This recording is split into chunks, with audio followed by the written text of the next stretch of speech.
Hello बच्चों, कैसे हैं आप सभी। आशा करता हूँ कि आप लोग स्वस्थ होंगे, मस्त होंगे और अपनी पढ़ाई में बिल्कुल अच्छी तरह से व्यस्त होंगे।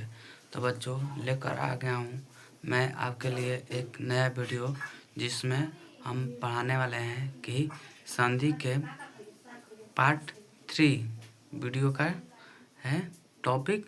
इसमें हम पढ़ने वाले हैं संधि के टाइप्स टू व्यंजन वर्ण के चारों भेद का पूरा डिफिनेशन एक्सप्लेन करने वाले हैं। तो यह वीडियो आप अंत तक ज़रूर देखिएगा, नहीं देखिएगा तो आपको पूरी समझ में नहीं आएगी। तो आशा करूँगा कि यह वीडियो आपके लिए बहुत ही मज़ेदार और यूजफुल होने होगी। तो चलिए बिना समय गंवाए वीडियो का स्टार्ट करते हैं। अगर यह वीडियो आपको पसंद आया हो तो वीडियो को लाइक करें, चैनल को सब्सक्राइब करें और अगले वीडियो के लिए कमेंट करें। चलिए वीडियो को स्टार्ट करते हैं। तो बच्चों, पिछले वीडियो में जैसा कि हमने पढ़ लिए थे संधि के 3 भेद, स्वर संधि, व्यंजन संधि और विसर्ग संधि। स्वर संधि के हम लोग टाइप्स के डिफिनेशन पढ़ लिए थे। अब बचा था व्यंजन संधि। उसके बाद अगर इसके बाद इस वीडियो में टाइम मिलेगा तो हम लोग व्यंजन संधि के साथ और एक है उसको भी हम लोग पढ़ लेंगे। तो चलिए सबसे पहले व्यंजन संधि को देखते हैं। तो व्यंजन संधि के डिफिनेशन को समझते हैं। चलिए तो देखिए, जब व्यंजन संधि और व्यंजन या स्वर व्यंजन के मेल से व्यंजन में परिवर्तित हो जाता है तो उसे हम लोग व्यंजन संधि कहते हैं। तो चलिए अब हम व्यंजन संधि के भेद को समझते हैं। देखिए, इसके व्यंजन संधि के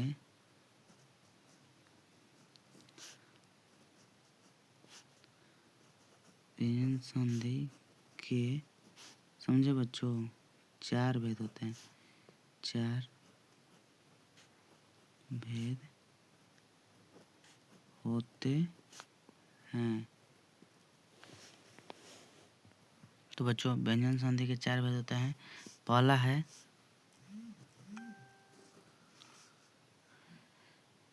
परस वर्ण संधि।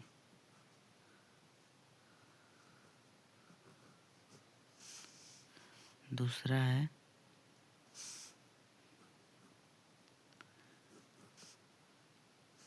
अनुनासिक संधि। अनुनासिक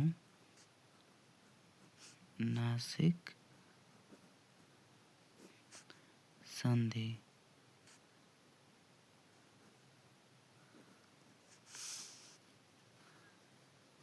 तीसरा है बच्चों लोप संधि। लोप संधि।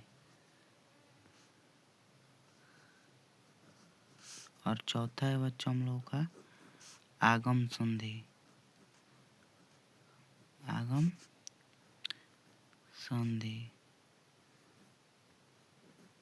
हो गया है। अब चलिए एक एक करके हम लोग सबका डिफिनेशन हम लोग जानते हैं। तो चलिए एक एक करके डिफिनेशन समझते हैं। पहला है हम लोग का पारस वर्ण संधि।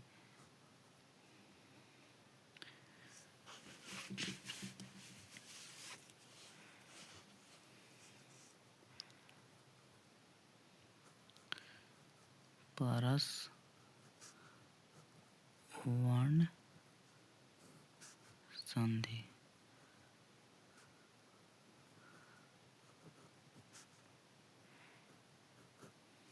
चलिए देखते हैं परस वर्ण संधि किसको कहते हैं। तो बच्चों, परस वर्ण संधि उसको कहते हैं कि जब किसी वर्ण का अंतिम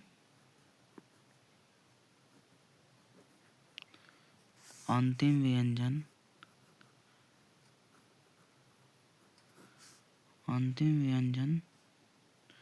अगले व्यंजन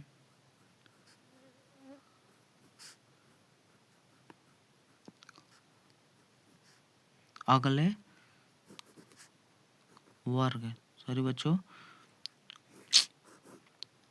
अगले वर्ग के पहले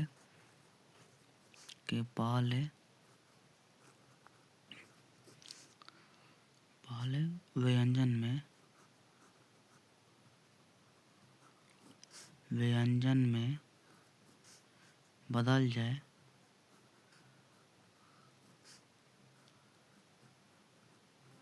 जाए उसे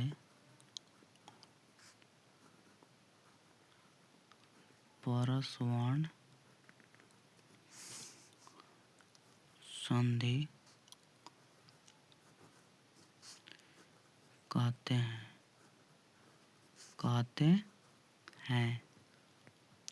मतलब बच्चों कि जब किसी वर्ण का अंतिम व्यंजन अगले वर्ण के पहले व्यंजन में बदल जाए उससे हम लोग परस्वर्ण संधि कहते हैं।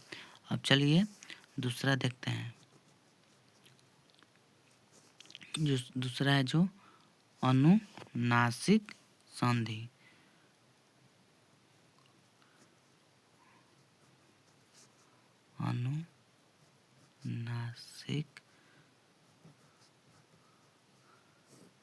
अनुनासिक संधि। तो देखिए जब व्यंजन के साथ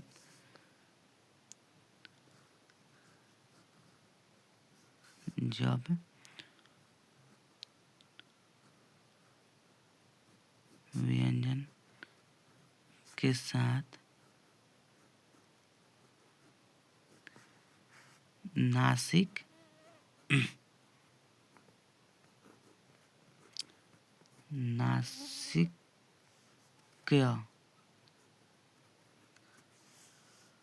ध्वनि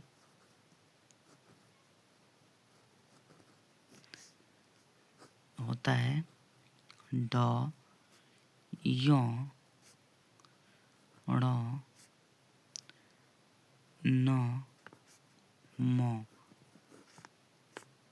ये सब लेटर आ जाए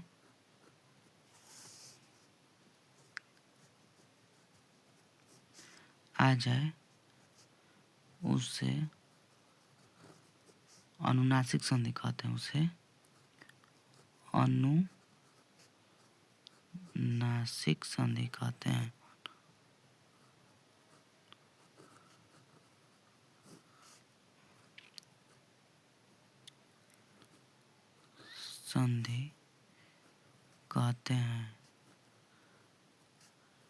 चलिए एक बार इसको हम लोग एक्सप्लेन कर लेते हैं। तो देखिए अनुनासिक संधि मतलब होता है कि जब व्यंजन के साथ नासिकीय ध्वनि ड, य, ण, न, म आ जाए तो उससे हम लोग अनुनासिक संधि कहते हैं। मतलब कि जो नाक से बोला जाता है, हम लोग बोलते हैं शब्द को, वो आ जाए तो उसको हम लोग कहते हैं उस शब्द को अनुनासिक संधि। तो कुछ इसका उदाहरण है, जैसे हम देख लेते हैं।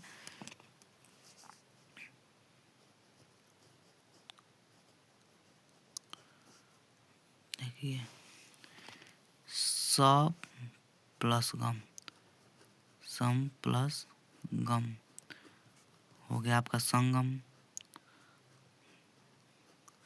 जो सम, ये क्या है? अनुनासिक संधि। देखिए सम प्लस कृति, ये आपका हो गया संस्कृति।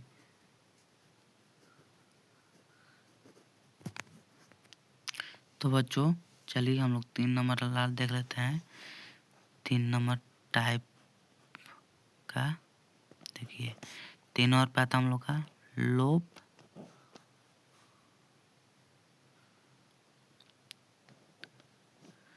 लोप संधि।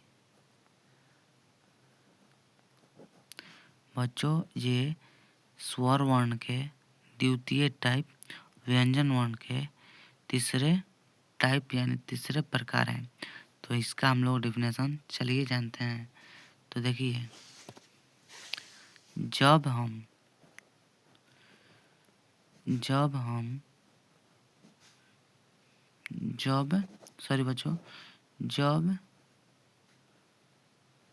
संधि पर कोई व्यंजन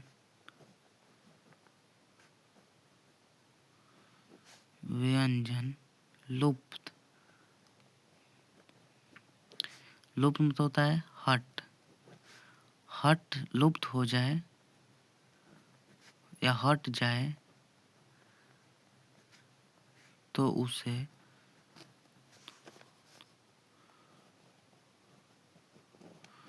उसे लोप संधि कहते हैं। लोप संधि कहते हैं। मतलब आप देखिए इसका एक बार हम लोग एक्सप्लेन कर लेते हैं।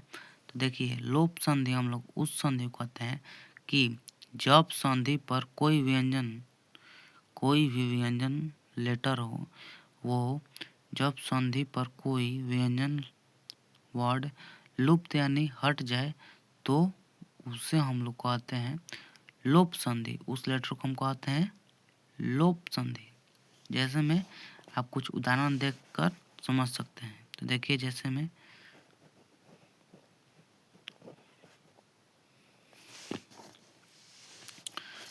आप देखिए दुख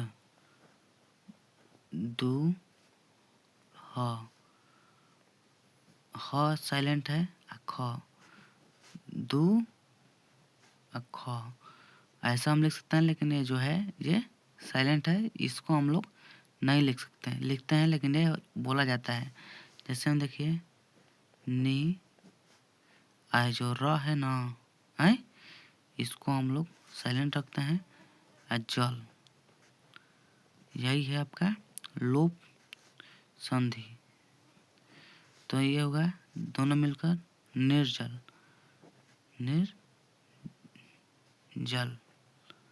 मतलब ये आपका साइलेंट है, इसका हो गया यहाँ पे, यही है लोप संधि। अब आगे देखते हैं आखिरी 4 नंबर।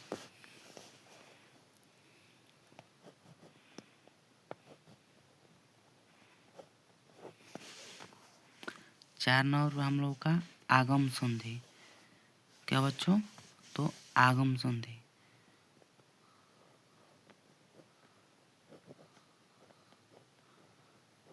आगम संधि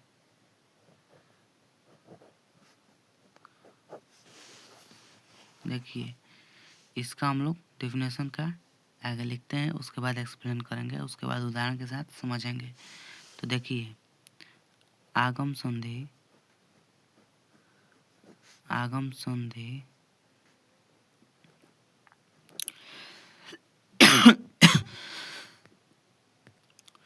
आगम संधि के समय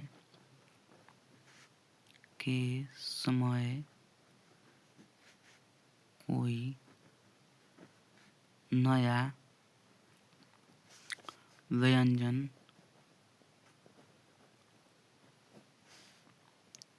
आ जाए उसे आगम संधि कहते हैं। आगम संधि कहते हैं।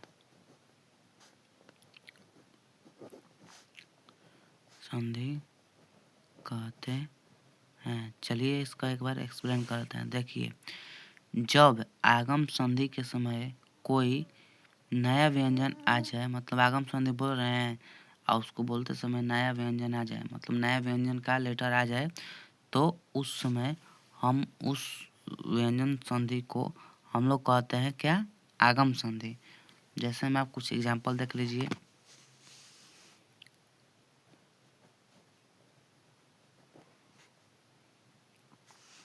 जैसे में आप एग्जांपल देख लीजिए, विद प्लस या विथ हो गया, लेकिन तो आगे नया, तो यही है आपका आगम। तो विधा आगे है, देखिए स अब तो जो है एक नया आ गया सत्य बोलने के लिए, तो नया है उसको ऐड करना ही है, नया शब्द को, आगम शब्द को। तो यह तो आपका हो जाएगा दोनों मिलकर सत्य।